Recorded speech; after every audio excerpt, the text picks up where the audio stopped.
Man, who knew 30 degrees could feel so much like spring? Dude. Right? I go, what's the problem? You walk outside, you go, this is amazing. Well, and it's not as windy. I mean, I've stepped outside a number of times today. I'm just wearing a light hoodie with the sleeves rolled up. I was like, this is great. We are officially grizzled as a people. We cannot come back anymore. Well, and my girlfriend, Lindsay, she has always had the goal of moving to Alaska. Why? Well, and I'm sure she has her reasons, for some particular reason she likes Alaska. I don't think she's never been. But I'm like, this 0 degree bullcrap happens too often. Yeah, dude. All the snow. Man. This is why I joke about Grand Forks being South Canada and not actually North Dakota. Yeah, dude, this is not cool. I mean, can we meet in the middle and go Utah or something? Montana. Yeah. Missoula. I always hear about Missoula, how beautiful it is and what a cool place it is. Well, you asked Troy. I mean, he would know. Yes, and Utah's legit. Montana. Montana is legit, yes. Missoula is a wonderful place, and honestly, because of where you're located, you don't get hit as hard in the winter as what Bozeman does. Ah, that's what I'm talking about. Yeah, Bozeman is a little more out on the plains, if you will, and kind of in between mountainous areas, while Missoula, being alongside of a river and essentially right up against the Idaho border, is at least a little easier to deal with. Still had to drive through a 16-inch snowstorm once, but you know how it is. Okay, hour to the game after work. Mitch Fortner, Troy Coverdale, David G., and Travion Berkland. Into this segment, going to give away 2 tickets to K-State women's basketball hosting KU Saturday at 1 o'clock. That's the first of 2 pairs we're going to give away this hour, so stick around for a chance to win those tickets. All right, Troy, so Big Sky Conference, you've been all over the place. Yes. What is the most beautiful state to you? Well, Montana would be there in that I love going across the Continental Divide at Butte because, with the rock outcropping and the snow, it's just tremendous when you're up there. Colorado still ranks as definitely one of the best. And, I joke about Idaho, specifically Pocatello, and you have to remember that Pocatello on one side of the state versus Moscow on the other side of the state are completely different beasts. Because Pocatello is, again, a lot like Bozeman in its location. And from a mountainous standpoint, it is in a beautiful area. It is in a very beautiful area. Idaho State just has the misfortune of playing in a Quonset hut that they call a dome, and is not a well planned out community in some ways, but those all are it's hard to find a bad spot in the Big Sky. The one time that we did a bus trip between Flagstaff and Cedar City, Utah, was different. The Flagstaff area is pretty. Flagstaff is tremendous. Great, yeah. Yes, it is. But in that case, you were going between. You literally were going through multiple different climates almost, because you were going into national park territory. You were, in the case of Flagstaff, 7,000 feet elevation. Yep. But as you got closer to Cedar City, you're into more of a desert climate. And part of the trip down there, you drive through Page, Arizona, and they've got a tremendous hydroelectric dam down there that deals with a Lake Powell. It's down there. Well, and you get the idea. Arizona's cool because North Arizona is the mountains. You mentioned Flagstaff. Yes. I remember. Let's see. I rode. Well, actually, it was when I went to my first WrestleMania. Was in Phoenix, and we drove. And you started in North Arizona, mountains. It was snowing. It was 25 degrees. It was beautiful because you're surrounded by mountains and it's snowing and stuff. It can be kind of majestic. Sure. 2 hours later, driving south, 80-degree desert cactuses. Mm-hmm. It happens fast. Wow. It does. It does. It really does. And one of the things I did enjoy about just the fact that, you get those opportunities to see those states. Those were states that, for the most part, I hadn't spent any time in growing up at all. And so when we first got into the conference, everything was new. And you're able to take in all of it. And that I always enjoyed. And you do what you can to make the best of the bus rides when you're involved in doing so. But it was tremendous. And, I miss... this time of year, absolutely missed that trek across the Continental Divide up at Butte, because right now, with the amount of snow on the ground, it'd be just tremendous. Beautiful scenery. Throw on a little George Strait in the headphones, and there you go. Troy, how much of the game did you catch last night before you went to bed? Half. Oh, that's more than I thought you would say. Half. Went to bed grumbling that we were down 5. But I know DG saw the whole game because he wanted me to ask a question in last night's press conference that had to do with Arthur Kaluma's and one on the 4-point play. You thought he slow-rolled the shot? I did. I thought, I know that he is, one of those, just smooth kind of operator guys, and he's got that – he's not the quick trigger release guy, but I thought he hesitated for he kind of drug his foot back a little slower than I thought, and kind of slow-rolled it. But I think that's just me being just romanticizing this situation, because, it was just a fantastic shot. What a gutsy shot, man. It's awesome. I don't know if I've seen too many times where the player that shot the 3 was on his back. Yeah. Literally laying on his back when the ball went in. Yeah, I know. He hit the deck pretty quick. That's another thing that made me think, did he intentionally shoot that a little slow? Because he was already putting his hands up. That was awesome. Someone, and I want to say that it was K-State men's basketball, just sent it out though in a frame, the shot of it hanging on the rim. Dude, that is beautiful. That is such a beautiful shot. That looked great. K-State, shout out to K-State photography and videography and their social media stuff. They are second to none. They are so talented and have such great eyes for that stuff. That picture is so cool. Well, it's radio. We can't show you the picture, but we can let you listen to Wyatt Thompson's call of the play. Here's Tyler Perry driving underneath the goal. Into the corner. Finister for 3 on the way. No. Rebound to Gasson. Back out to RJ. And now to Kaluma. Arthur for 3. Yes! And in that one, 20 seconds to go. What a shot. And that's exactly what K-State needed in that spot. The Texas Tech game, that sucked. I got over quickly. It's early in Big 12 play. I wanted a 4-1 start. K-State, it's a game away from getting there, which to me is huge. But in that Tech game, K-State was up, 9 points with over 4 minutes to go, and they coughed up the lead. They lost the game and lost 60-59. This time around, they were down twice towards the end of the second half and in crunch time and overtime. K-State had to make 2 come-from-behind efforts to have an opportunity to win. In the second half, you have 1:57 remaining, and K-State's down 6. They finished the half on an 8-2 run. In overtime, there's only 1:12 seconds left. K-State is down 5, 64-59. K-State goes on a 9-0 run in 52 seconds.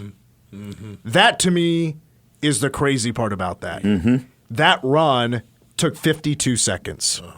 Now, on both of those runs, K-State needed to be a little bit lucky because Nunn for Baylor, Jaden Nunn, missed an open 3 there in the towards the end of the second half. And in overtime, Langston Love, who was the hot hand, he made 3 threes in the game. On a night where Baylor, who's the best 3-point shooting team in the entire United States of America, was having a horrible night shooting the 3, and they have honestly not been shooting the 3 well since the beginning of Big 12 play, where they only made 1 3 at Oklahoma State in regulation. They had to win it in overtime. Langston Love, who was the hot hand, the ball ended up in the right guy's mitts, and he bricked a 3. He left it short. I had a great view of it. I knew he missed it as soon as he let it go. It did not look good. And K-State was then able to rebound, get the foul call, and Tyler Perry puts K-State up 4 to win the game. I knew this game was going to be a gutsy dogfight, and K-State had to be gutsy. Their defense, and I'll give a shout out to Tyler Dryland because he gave me a shout out earlier today because apparently I have a doppelganger. He mentioned he tweeted out yesterday about the points K-State's been giving up in the last 12 games ever since they gave up 90-something to Miami. And K-State's given up 62 points a game, and that's including 4 games that went to overtime. That's amazing. That's an amazing stat. I had to read that twice when I saw that. No way. And they have locked it down, and they are taking it personal. I'm a little weirded out by Mitch Palm. How on the nose Mitch Palm has been. Well, Mitch Palm predicted 70-69 K-State wins, but Mitch Palm did say no overtime. Okay, well, so probably need to stop ignoring that software update. Yeah. We're going to get that done. We're going to get that fixed, and it's going to be more accurate for Friday. I don't want it more accurate. This is freaky, and it was weird because the Texas Tech too as well. So. Well, and let's bring up Texas Tech. Last night was a complete 180 over the final 2 minutes of the Texas Tech end of regulation. Right on, yeah. And if you remember Coach Tang's post game, he mentioned that essentially guys weren't tough enough. We weren't tough enough within the final 5 minutes. So I think that was a huge part of the focus even going into last night in those final timeouts. Guys, this is where it got away from us on Saturday. Don't let it happen again.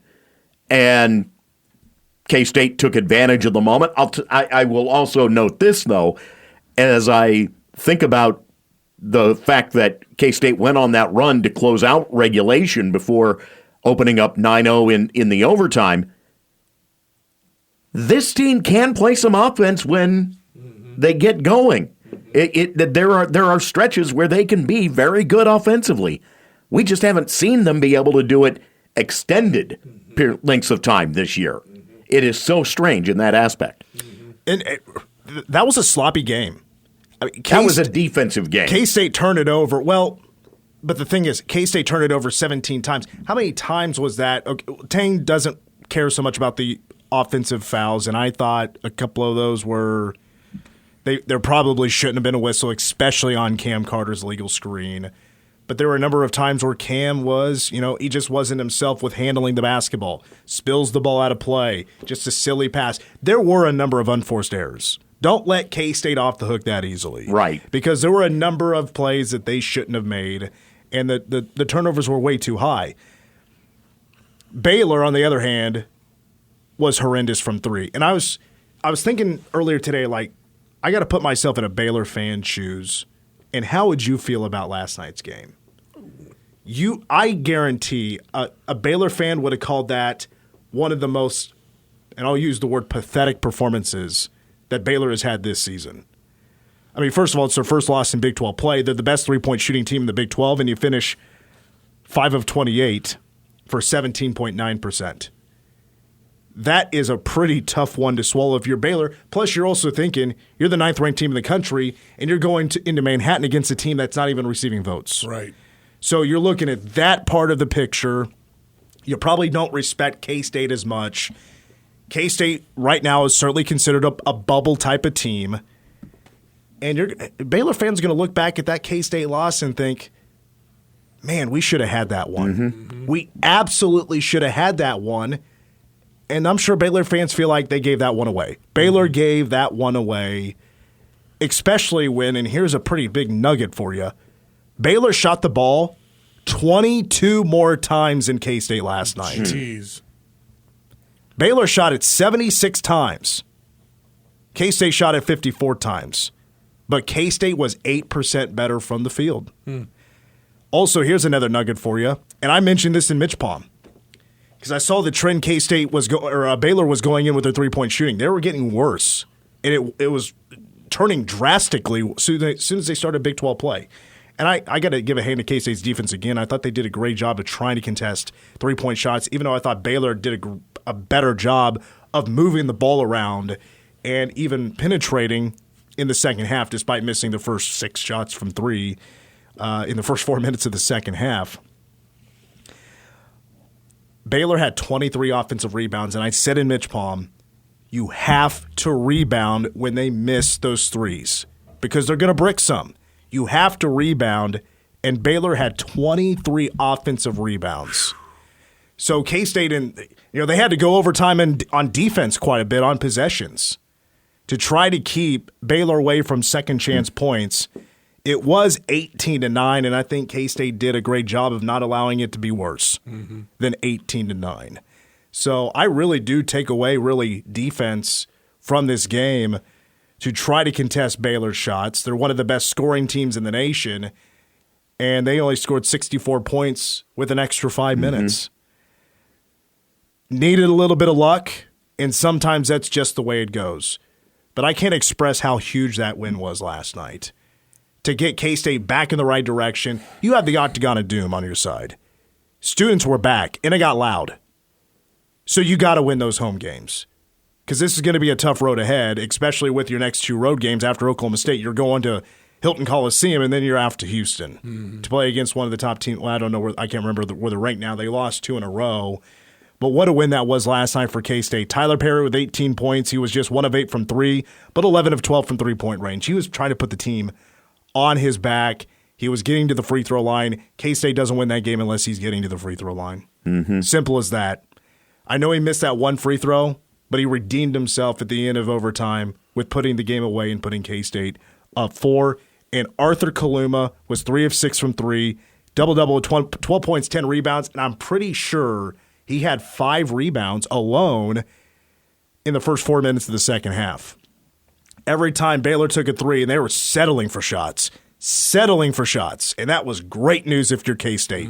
They were settling for tough shots, and Kaluma was rebounding every single one.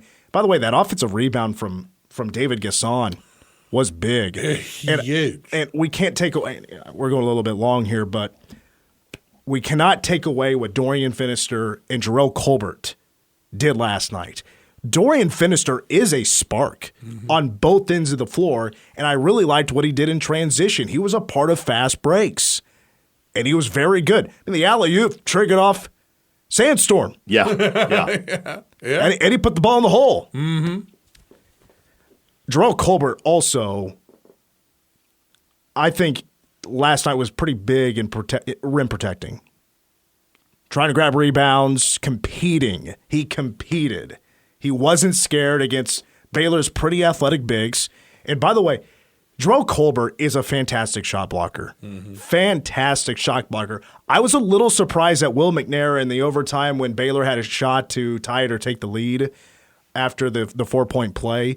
That Will McNair came back in on defense, and it wasn't Jerome Colbert to play defense inside. But it ended up working out anyway. I don't know how much you guys invest in plus minus. Dorian Finister was plus 15. 15, yeah. Jeez. Yeah. Plus 15. That's solid minutes. Wow. His first half was tremendous in terms of keeping K-State in the game. He doesn't have the flow with the jump shots yet. Yeah. Doesn't have that down. I know he wants to shoot it a little bit more. It's not there yet, but it'll get there. He can hit some threes. I think that'll come back around, but this is it's certainly making me feel a little bit better about the rotation, that those guys are getting better. And it's really starting with what we've been hearing the last couple of weeks, and these guys are starting to embrace their roles, and they're like, hey, I want to do more practice. I'm volunteering for the scout team. Let me learn a little bit more, and their work is turning them into better players, and they're getting more playing time. So hats off to them to earn that time. And up next for the K-State men, they're going to host Oklahoma State 6 o'clock from Bramlage on Saturday. Meanwhile, it's a doubleheader. K-State women will play the Kansas Jayhawks 1 o'clock on Saturday. How about we give away our first pair of tickets to that game? And let's do that right now. The phone number is 537-1350. If you want to watch the K-State women take on the Kansas Jayhawks Saturday, I'm looking for caller number 4 right now, 537-1350. $13.50 for 2 tickets to number 7 K-State against the Kansas Jayhawks. We'll take a timeout. More of the game is next.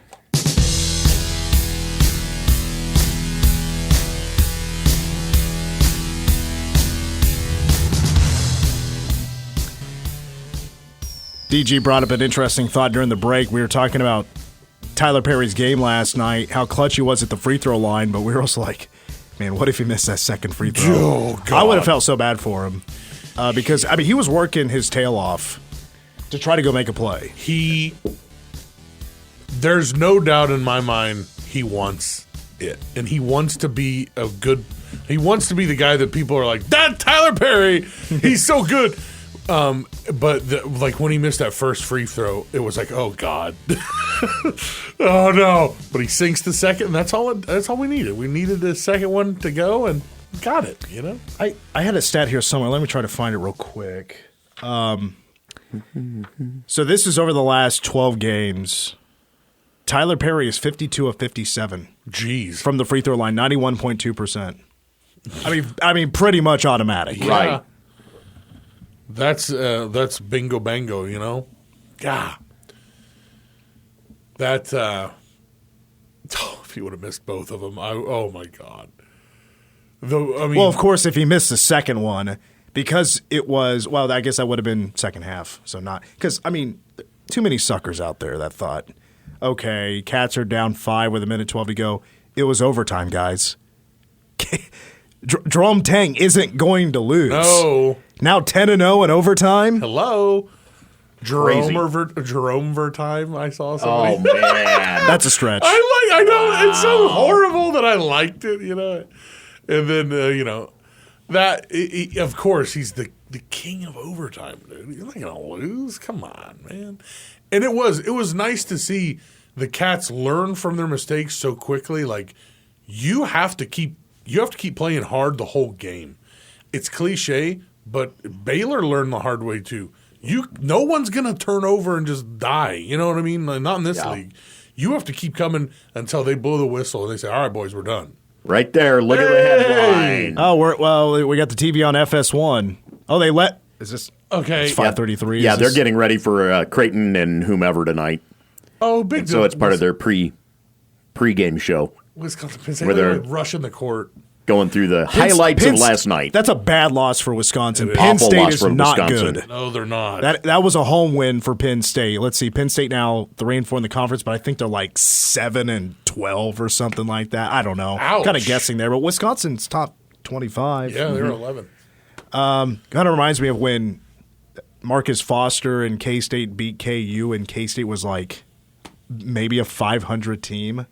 And KU was obviously top 10 in the nation. Yeah. And I was like, that K-State team had no business beating KU. But they talk about working your tail off. I mean, from start to finish. And maybe that was an overtime game. I can't remember.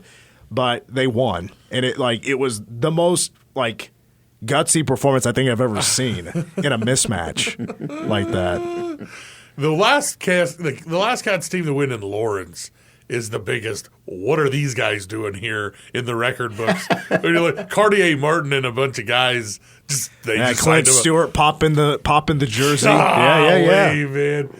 Those guys, I will never forget. I worked at 80s Appliance back then. Yo, shout out to 80s Appliance. 80s Appliance. They're on 4th and Houston or 4th and Pierre. It's where Civic Plus building is now. Oh, yeah. And all the delivery boys, we popped so hard that the Les 80 was like, get out of here, and sent everybody home. We went down to Aggieville and let her rip, baby. Because we were like, what do we do? What do we do with our hands? It was awesome.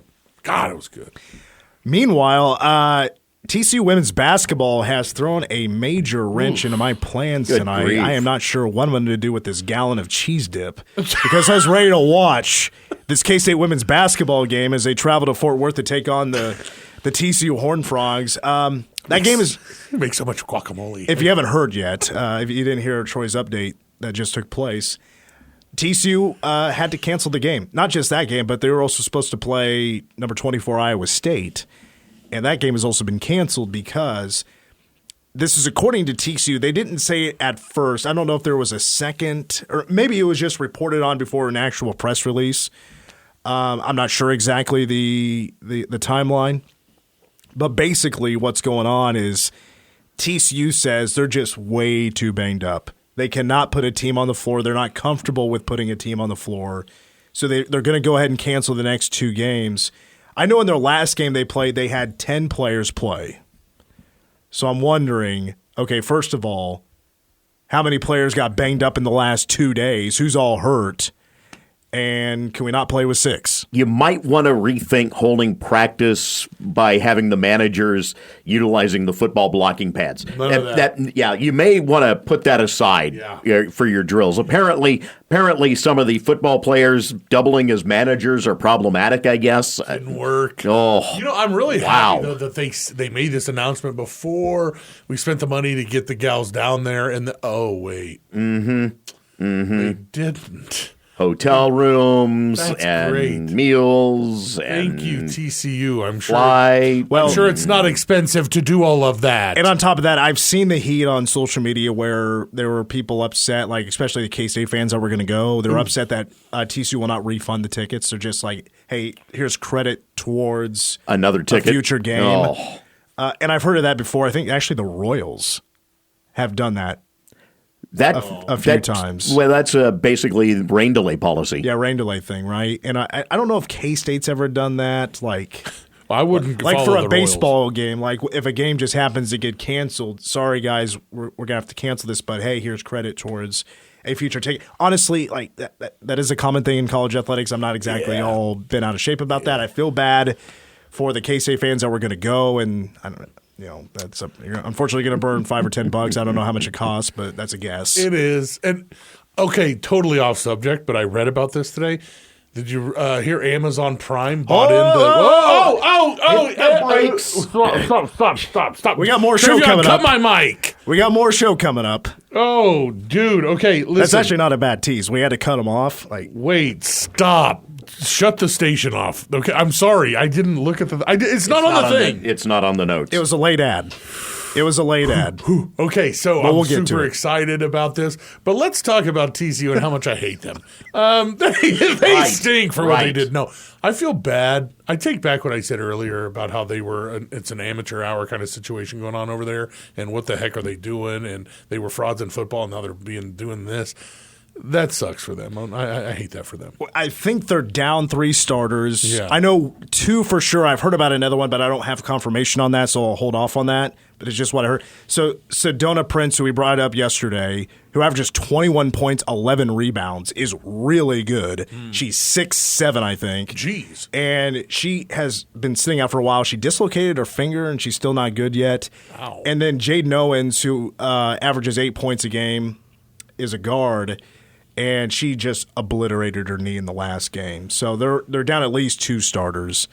But, apparently Mark Campbell feels like they can't put a team on the floor. Kind of reminds me, I've never heard of this outside of the pandemic, where a D1 college basketball team, especially a team that started 14-0, 14-0, and now they've lost 4 in a row. The injury bug has really bit them, and now they can't put a team on the floor. And now tomorrow they're having open tryouts. That's crazy. I have never heard of this. Yeah. You know who was not afraid to play with 6 players? Bruce Weber. No. You remember that? I do remember Oklahoma that. State. Yeah. Kate Cunningham. Yeah. Joe, he played so little. He was a walk-on. But Joe Petrakis, I think, is. Oh my, yeah. He outscored him. Yeah. I remember that, dude. Six scholarship players available for K-State. Yeah. So they had to start playing the walk-ons. And he's like, let's go. I'll do it. And Oklahoma State was okay. They were like 8-5 or something like that. Yeah. It wasn't the best start in the world. K-State wasn't off to a great start either. I mean, that was a bad pandemic year. It started like 0-4 or something like that. Yeah. It was pretty rough. That was the year, right? Fort Hays State. That whole thing. Hey, shout out to him on Dorian Fitnester, though. He knew he saw something in him. Didn't he recruit him? No, you're thinking Taj Manning. Taj Manning. He saw something in Taj, didn't he?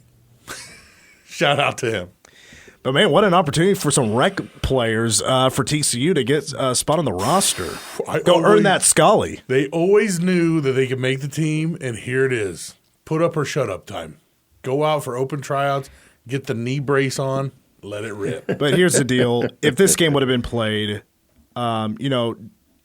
even take away the injuries, they don't happen, and TCU still able to roll, maybe 10 scholarship players out there, I still had a good feeling that K-State was going to go in and steamroll TCU. I did not really think TCU had a shot, even though it's kind of one of those hangover games, right? You just beat Texas, huge celebration, 7,000 plus in Bramlage, sandstorm played, everybody's getting turnt. And then you have the expectation you're just going to go roll TCU, and then all of a sudden they have a game. Right. Come down to the wire, maybe they don't win. Mm-hmm. So I don't know. I don't think this is a very mature team. I don't think that would have happened. I have a pretty good feeling K-State would have played TCU, but now with all this happening, I'm like, too bad TCU doesn't come up on the roster or the schedule again, because this was supposed to be just a one-game year for K-State against TCU. So this used to happen back in the day. Manhattan, we had a sophomore football team. We had like a 9th grade team, we had a sophomore, and then there was JV varsity. So we would schedule teams for our sophomore team. We would schedule like Wamego, and then they would cancel like the week of the game. Like, oh, I can't do it. We don't have enough guys, knowing that we were just gonna spank them. And I can't help but think maybe TC's like, let's cancel the next 2, do the open tryouts. What if they don't even take anybody? Well, I mean, you're looking at not only number 7 K-State, but also you have a ranked game against Iowa State. Yeah. Let's sit these Bad week. They do what every bad team would like to do. Let's just sit out a couple. Let's just, time out. Time out on the Big 12 schedule. We're just going to sit out these next Well, that reminds me of, again, COVID year, when K-State lost to Arkansas State. The game next was a road trip to Oklahoma, and K-State's starting to, I think there were maybe a few COVID things, but it was like, oh, God, we just lost to Arkansas State. Do we even have a shot at beating Oklahoma? I remember, John, who was hosting at the time, he was saying things like that. I really was. I was all about, you play the game of schedule, John. You go into right. you go into Norman, give it your all, and you never know what happens. It's Big 12 football, yeah. And his audio ended up being on a post-game video, and it was so funny. And speaking of comeback, hell of a comeback that year. No doubt. So, again, unfortunately, no women's basketball tonight for the K-State women, but they're back in action on Saturday. And it's the Sunflower Showdown. KU in town as they come in to lose to the 7th-ranked team in the nation. But here's the question I have for you listening. Would you like to go on us? We're going to take care of a couple of tickets. Right now is your chance to win another pair of tickets. 2 tickets right now up for grabs for the K-State women as they take on KU Saturday. Again, it's a 1 o'clock tip-off. If you want to win those tickets, now is the time to call in. 785-537-1350. Let's take caller number 6. Caller number 6 winning the 2 tickets. We'll take a break. More of the game is next.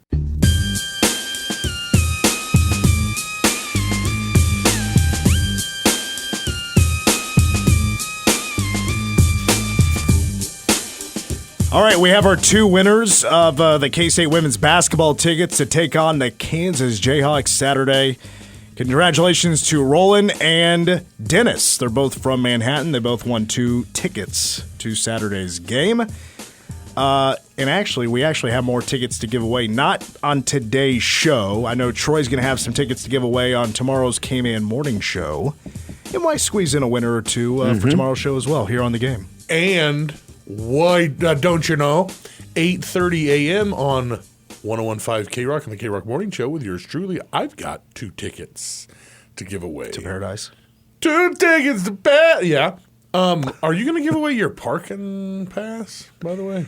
My parking pass is a pass for every game. Mm-hmm. So. Oh, you don't even need. The answer is no. You just pull up and they go, oh, go ahead, Mr. Fortner. Yes. They go, there you go. And somebody tries to pull in, they go, stop. Don't you try that. That's the fourth spot. It's definitely, I get the hand stop sign. Oh, yeah. And then they kind of squint and lean a little bit forward to look and see if I have the right pass. And they're like, yeah, move it along. I think it's twirly arm and stuff. They're looking for you because you're like, it's hard to see who you are because you're always wearing shades. Even if it's like dark outside, you've always got shades on. It's the multiple week employee of the week spot that sits out there for him. Yeah. I mean, he's the defending employee of the week. That's right. So Deej tried to spoil the fun earlier by giving away this segment. Oh boy! I was just so excited. Well, I think it is pretty neat. Yeah, because I've been all against the whole Bally sports and having to pay an arm and a leg to watch $20, a handful of games a month. Troy I know he has the details about. Sounds like it might be a little bit easier to watch the Royals this year, possibly. So Dave brought it at least to a start, and that is Diamond Sports, the group that oversees the Bally Sports networks, had been working on a deal with Amazon for a little bit. And the original plan got the kibosh from MLB because it would have taken all of the streaming for Bally's teams that they have the TV rights for and made it available on Amazon Prime.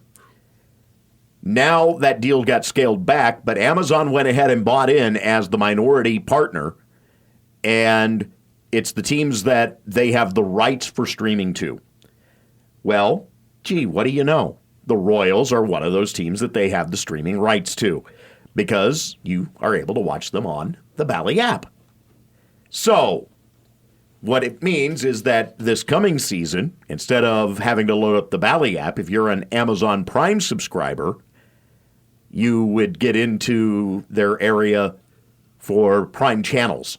Hallelujah, hallelujah, hallelujah, hallelujah, hallelujah. And make it much easier to be able to access. Now, we don't know yet what they're going to charge. Yeah.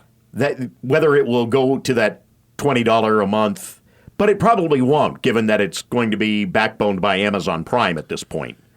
Prime went up again, babe. I don't know what to tell you. Yeah, right? Exactly. Yes. But see, that infrastructure is already there in that, for example, I don't know how much you've looked at what they do with the channel subscriptions, but you can subscribe to Paramount there. You could subscribe to HBO Max there. You can, and be able to access those things through the Amazon app, the Prime app on whatever you're using to stream.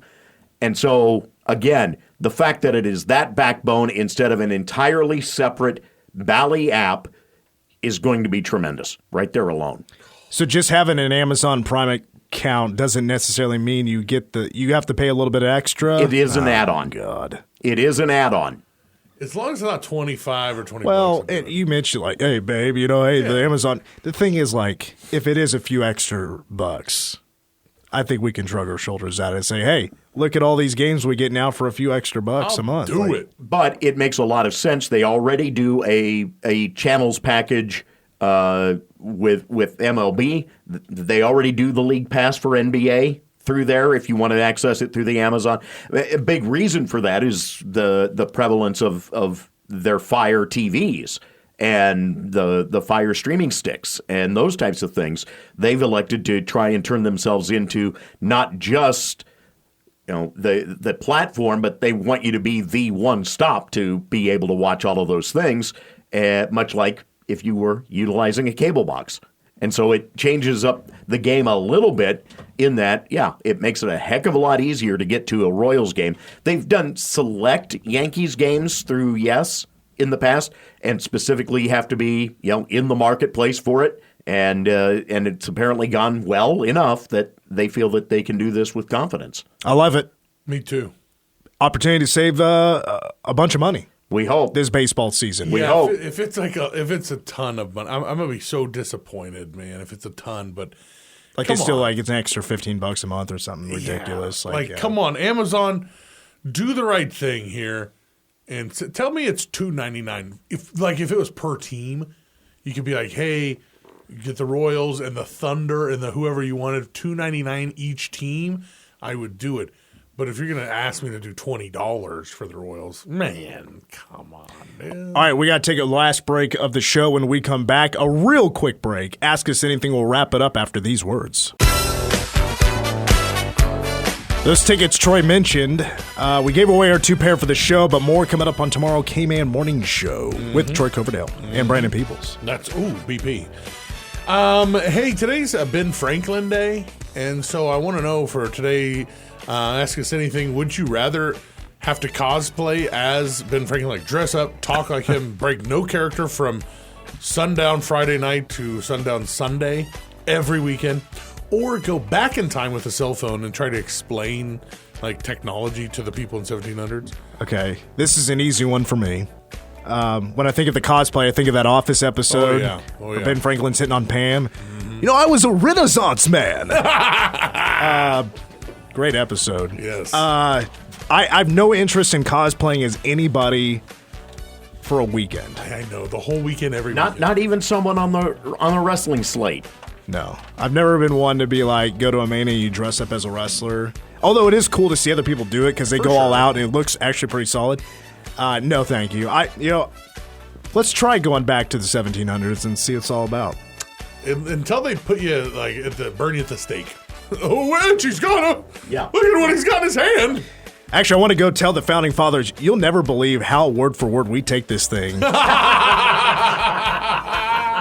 Over 200 years later. Right? Shocked, man. Yeah. You would not understand literal until you see. Oh, boy. That'd be awesome.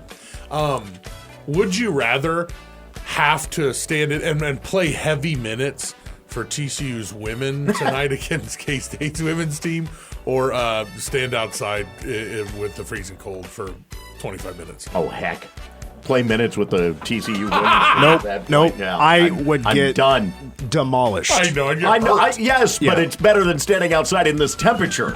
I'm going to end up with a blown out knee if I play against the K-State women, so I will stand out in the freezing cold for 25 minutes. You can warm up after. Yeah. You didn't say that we have to run with them. We got to get out. We're done. Go Cats. Back tomorrow.